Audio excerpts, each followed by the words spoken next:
Hello good morning दोस्तों।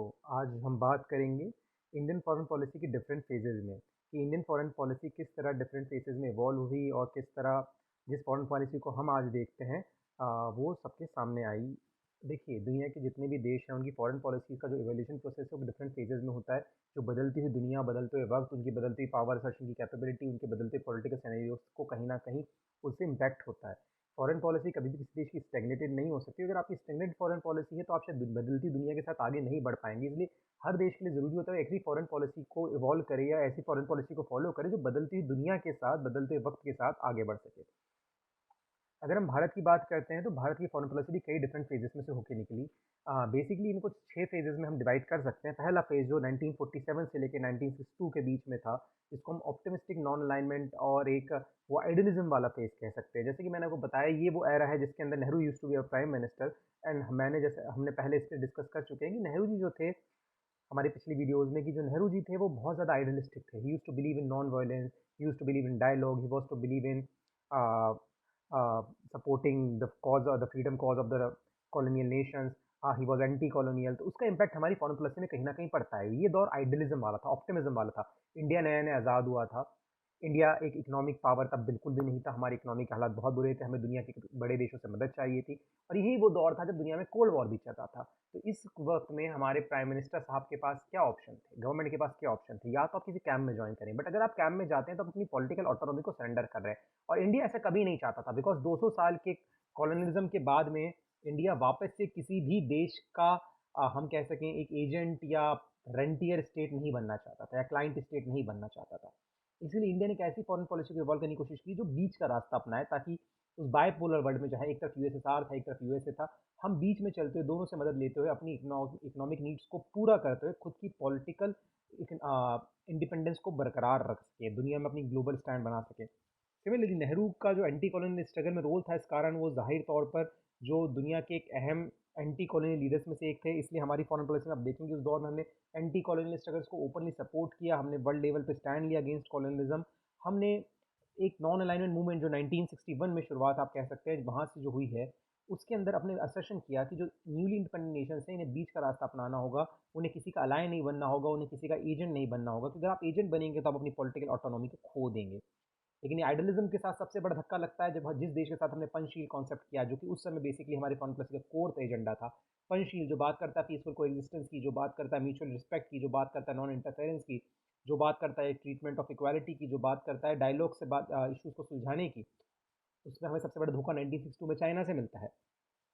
वो हमारे लिए एक शौक था, वो एक शौक थेरेपी थी, ये सोचने के लिए कि शायद आइडलिज्म जो है ये एक लॉन्ग टर्म गेम नहीं हो सकता। अगर आपको दुनिया में की प्लेयर बनना है तो आपको रियलिज्म की ओर बढ़ना होगा और आपको रियलिस्टिक अप्रोच अपनानी होगी, क्योंकि आइडलिज्म में ज़रूरी नहीं है कि सामने वाली पार्टी भी उन आइडियाज़ को उतनी ही शिद्दत और ईमानदारी से फॉलो करे।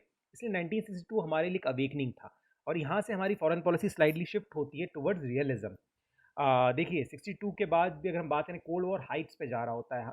62 के पहले पहले हमने बैलेंस ऑफ रिलेशनशिप की बात की। हमने यूएस के साथ भी बराबर की रिलेशनशिप की कोशिश की, वहाँ से भी एड ली हमने।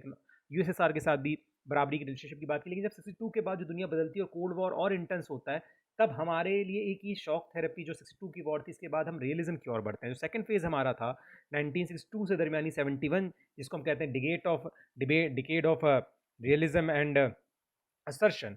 ये क्या था? 62 की वॉर के बाद इंडिया प्रेगमेटिक हो जाता है अपनी चॉइसेस को लेकर, खास करके सिक्योरिटी की फील्ड में। पॉलिटिकल चैलेंजेस जो दुनिया में लगातार आ रहे थे, खास करके कोल्ड वॉर के दौर में, तो हमारी जो चॉइसेस हैं वो कहीं ना कहीं इस दुनिया में जो उथल पुथल हो रही है इससे डिक्टेट होती है।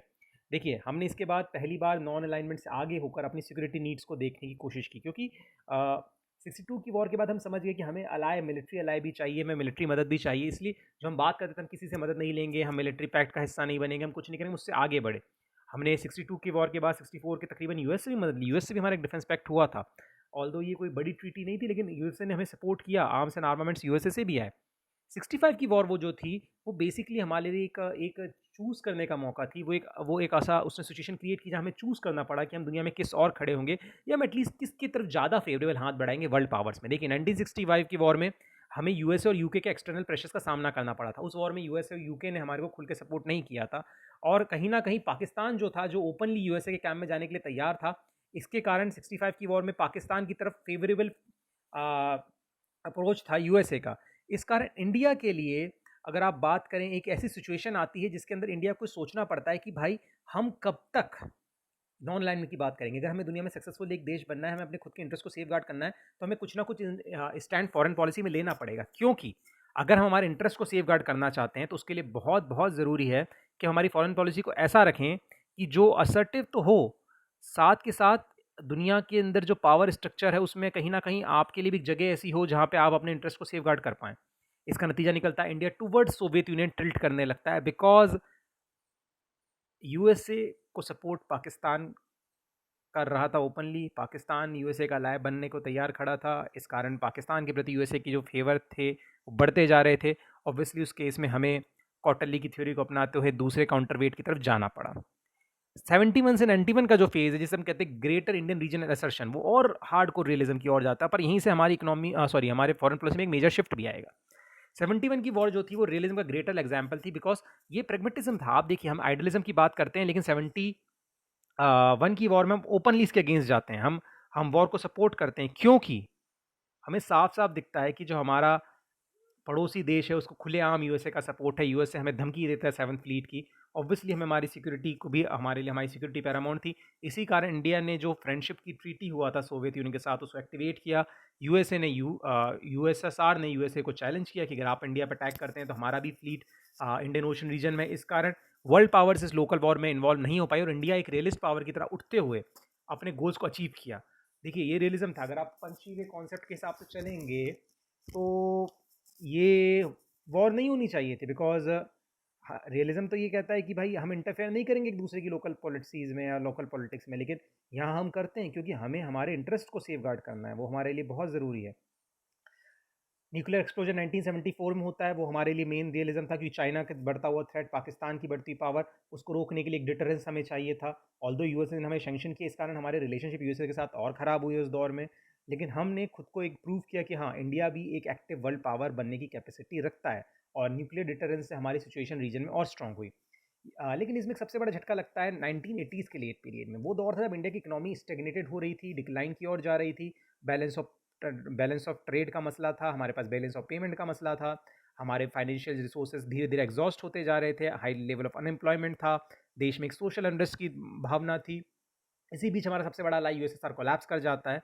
यूएसएसआर के कोलैप्स से हमारे लिए एक बड़ा प्रॉब्लम क्रिएट होता है। हमारा डिफेंस पार्टनर जाता है, एक बड़ा फाइनेंशियल पार्टनर जाता है, इकोनॉमिक एड प्रोवाइडर जाता है, साथ में दुनिया में जो हमारा सबसे मेजर अलाई था वो खत्म हो जाता है। यहाँ से हमारे लिए एक दौर आता है जो हमारे लिए एक हमें रियलाइज़ करना पड़ता है कि अब हमारे को नया स्टैंड लेना होगा बदलती हुई दुनिया के दौर के हिसाब से। जो बायपोलर वर्ल्ड था वो सडनली यूनिपोलर हो जाता है। अब यूनिपोलर वर्ल्ड में आप कैसे स्टैंड लेंगे, आपका स्टैंड क्या होगा, किस तरह आप अपने इंटरेस्ट को सेफ गार्ड करेंगे, ये हमारे लीडर्स, खास करके जो उस समय prime minister P V Narasimha Rao थे, उनके सामने एक बहुत बड़ा चैलेंज था। क्योंकि आपकी इकोनॉमी पूरी तरह से बर्बाद होने के कगार पे है, आपका सबसे बड़ा अलाय खत्म हो गया। अब आपको यहाँ से अप्रोच अपनाना होगा जो नेशन के इंटरेस्ट को तो सेफ गार्ड करे, साथ में दुनिया में आपकी पॉलिटिकल से को भी बरकरार रख सके और आपको रिलेवेंट दुनिया के एक वर्ल्ड स्ट्रक्चर बना के रख सके। तो यहाँ से हमारी सिचुएशन चेंज होनी शुरू होती है।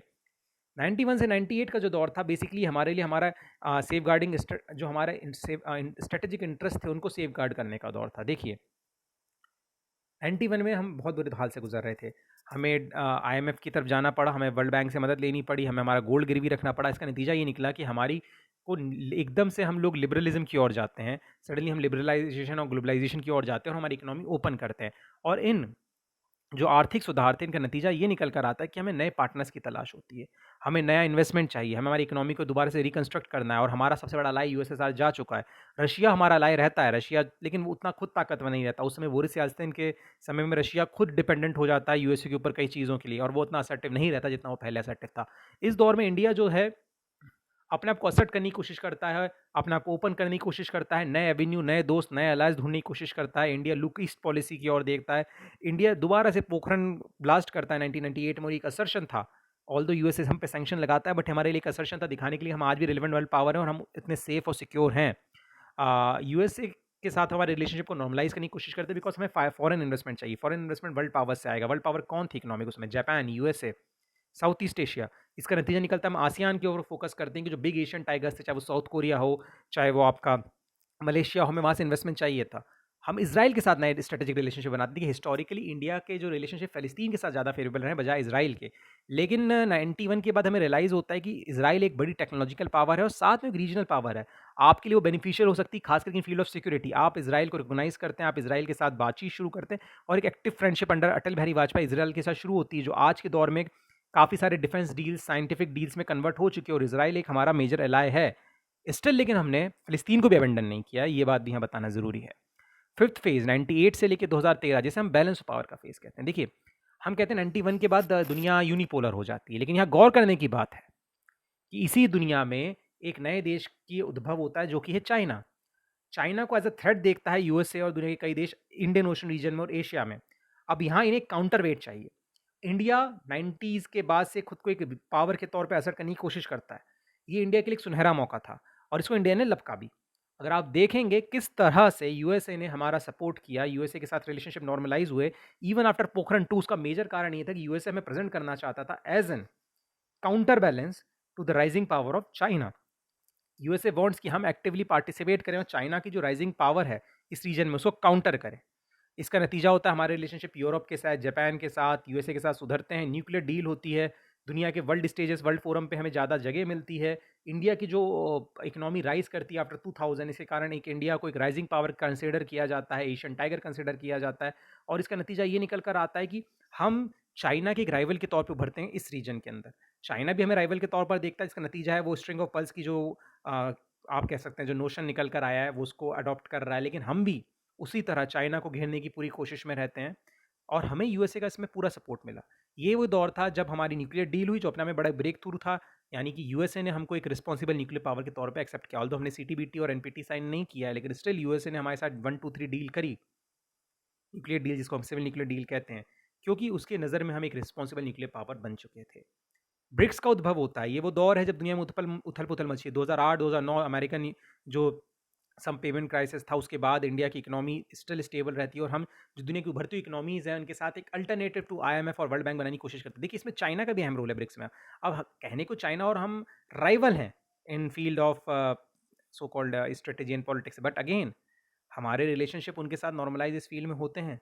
हम उनके साथ कोशिश करते हैं कि साथ के साथ चले, तो यहाँ एक कांस्टेंट राइवलरी और कोऑपरेशन साथ साथ में चल रहा है। लेकिन आज के दौर में ब्रिक्स में बहुत दिक्कतें हैं because of China India conflict. एक उम्मीद थी ब्रिक्स उतना सक्सेसफुल नहीं हो पाया जितनी उम्मीद थी, खास करके in field of providing financial aid to the developing nations, but उम्मीद है आगे सक्सेसफुल होगा। 2013 से लेकर अभी तक का दौर, ये बड़ा एक एनर्जेटिक इंगेजमेंट वाला दौर है। इंडिया खुद को एक वर्ल्ड पावर की तरह असर्ट करना चाह रहा है। ये वो दौर है जब नॉन अलाइनमेंट जो हमारी फॉरेन पॉलिसी थी उसे छोड़कर मल्टी अलाइनमेंट की ओर जाते हैं। देखिए एक समय हम कहते थे मैं किसी गुट का हिस्सा नहीं बनता, हाँ कहता है नहीं, आज हमें गुटों का हिस्सा बनना है, किसी गुट का नहीं। हम यूएसए के साथ अलाय कर रहे हैं, अलायंस कर रहे हैं, हम यूरोपियन यूनियन के साथ रिलेशनशिप को स्ट्रॉन्ग कर रहे हैं, हम अफ्रीका के साथ एफ्रो इंडियन सपेट कर रहे हैं, हम अफ्रीका में हैवी इन्वेस्टमेंट कर रहे हैं, हम हमारी सॉफ्ट पावर डिप्लोमेसी के थ्रू उस रीजन में अपनी ताकत को बढ़ा रहे हैं, हम साउथ ईस्ट एशिया के साथ रिलेशनशिप को नॉर्मल करना चाह रहे हैं, क्योंकि हमें नए अलाइज चाहिए ताकि हम फेस कर पाएँ जो नए चैलेंजेस उठ के आ रहे हैं। जैसे कि इंडियन ओशन रीजन और एशिया और अफ्रीका में हमारे लिए सबसे बड़ा चैलेंज है चाइना। चाइना को काउंटर करने के लिए हम नए अलायंस बना रहे हैं। हम वियतनाम के साथ अपने रिलेशनशिप सुधार रहे हैं। हम मालाबार नेवल एक्सरसाइज हर साल करें जिसमें Australia, Vietnam, south east Asia की कई कंट्रीज शामिल होती हैं। हम साउथ चाइना सी में ऑयल एक्सप्लोरेशन में पार्ट ले रहे हैं। क्यों? हम डायरेक्टली चाइना को कन्वर्ट कर रहे हैं। हम चाइना से कह रहे हैं अगर आप इंडियन ओशन रीजन में हमें घेरने की कोशिश करेंगे तो साउथ चाइना सी में हम कोशिश करेंगे। मैं मानता हूँ ये बहुत लंबी प्रोसेस और इतना आसान नहीं है, लेकिन स्टिल हम कोशिश कर रहे हैं एक एक्टिव वर्ल्ड पावर बनने की। हम साउथ ईस्ट एशिया में अपने असर्शन को बढ़ा रहे हैं, हम अफ्रीका के अंदर अपने इन्वॉल्वमेंट को बढ़ा रहे हैं, हम इंडियन ओशन रीजन को अपना बैकयार्ड बनाने की कोशिश में लगे हैं जो ऑलरेडी था, लेकिन अब हम चाहते हैं कि ये पूरी तरह से हमारे इन्फ्लुएंस में रहे। इसलिए आप देखिए हमने लास्ट 5 से 10 सालों में नेवी में बहुत इन्वेस्टमेंट किया। हम थर्ड एयरक्राफ्ट कैरियर की बात कर रहे हैं, हम न्यूक्लियर सबमरीन्स की बातें कर रहे हैं, क्योंकि हम अपनी नेवी को एक ग्रे वाटर नेवी से इफेक्टिव ब्लू वाटर नेवी बनाना चाहते हैं। ग्रे वाटर नेवी वो जो बेसिकली केवल अपनी कोस्टों की रक्षा करे, जो एक लिमिटेड एरिया में कन्वर्ट कर सके। ब्लू वाटर नेवी वो जो दुनिया के किसी भी सी में जाकर अपना अपने डोमिनेंस को या अपने प्रेजेंस को असर्ट कर पाए। अ, ये जो दौर है ये नीड ऑफ ग्रेटर रियलिज्म वाला दौर है। देखिए आइडियलिज्म अपनी जगह अच्छा है, लेकिन मैं वही कहता हूँ जैसा हमने अक्सर कहा कि हर देश सेल्फ सेंटर्ड है। तो उस थ्योरी को लेते हुए अगर आपको जो फॉरेन पॉलिसी बनानी है वो रियलिस्टिक फॉरेन पॉलिसी होनी चाहिए, जिससे कि आपके जो इंटरेस्ट हैं, जो आपके जो गोल्स हैं वो सेफ गार्ड हो चुके और अचीव हो सकें। तो उसके नतीजे में हमारी फॉरेन पॉलिसी रियलिस्ट होनी चाहिए, जिसमें हमको हमारे जैसे कि फ़िलिस्तीन को हमारा मॉरल सपोर्ट है, लेकिन रियलिज्म में हमारे लिए इज़राइल के साथ रिलेशनशिप ज़्यादा इंपॉर्टेंट है। अफ़गानिस्तान हम कहते हैं हमें इंटरफेरेंस नहीं करना, लेकिन हम वहाँ के इंटरफेरेंस में पॉलिटिक्स में कहीं न कहीं एक रोल प्ले करने की कोशिश करते हैं, कि हम जानते हैं कि वहाँ पे जो रिजीम है, अगर वो तालिबान के हाथ में चली जाती है तो हमारे लिए प्रॉब्लमैटिक होगा। अ, हमारे लिए हम कोशिश कर रहे हैं आज के दौर में कि हम एक हार्ड पावर के तौर पे उभरें। देखिए हमारी अभी तक जो फॉरेन पॉलिसी थी वो सॉफ्ट पावर डिप्लोमेसी थी। सॉफ्ट पावर डिप्लोमेसी कई मामलों में बहुत सक्सेसफुल हो सकती है, लेकिन हर मामले में नहीं, और देखने में अक्सर आया है कि सॉफ्ट पावर डिप्लोमेसी से हमें काफ़ी नुकसान भी हुए हैं। आज का दौर हार्ड पावर डिप्लोमेसी का, इसका नतीजा है कि हम एक strong navy, strong military presence की बात करते हैं। चीफ ऑफ डिफेंस स्टाफ का जो हमारा नया पोस्ट आया है वो क्या है? वो इसीलिए है कि हम एक यूनिफाइड कमांड चाहते हैं, हम चाहते हैं कि आर्म फोर्सेस और स्ट्रेंथन हो, ऑर्गेनाइज्ड हों। इसके सिवाय आज का जो दौर है इसके अंदर इंडियन फॉरेन पॉलिसी को अगर आप देखें तो कहीं ना कहीं एक एस्पिरेशन है वर्ल्ड पावर बनने की, ऑल दो चैलेंजेस भी उतने ही हैं, लूपहोल्स भी उतने ही हैं, और नए चैलेंजेस उससे ज़्यादा हैं मैं कहूँगा। आपके जो मैं कहूँगा जो एक रोशनी किरण है उससे ज़्यादा दिक्कतें शायद हमारे यहाँ फॉरेन पॉलिसी में हैं। आप इसका एग्जांपल लें, हमारे रिलेशनशिप हमारे इमीडिएट नेबर्स के साथ पिछले कुछ सालों में ख़राब हुए हैं बिकॉज ऑफ डोमेस्टिक पॉलिटिक्स। तो ये सब चीज़ें हैं जिनको ध्यान में रखते हुए हमें आगे बढ़ना होगा। अगले चैप्टर से हम डिस्कस करेंगे इंडिया की फॉरेन पॉलिसी दूसरे देशों के साथ, संगठनों के साथ किस तरह इवॉल्व हुई, हमारी हिस्टोरिकल क्रोनोलॉजी क्या थी। उम्मीद करता हूँ आपको ये सब वीडियो अच्छा लगा होगा, और मैं आगे भी आपको इस तरह की इन्फॉर्मेशन देता रहूँगा। थैंक्स।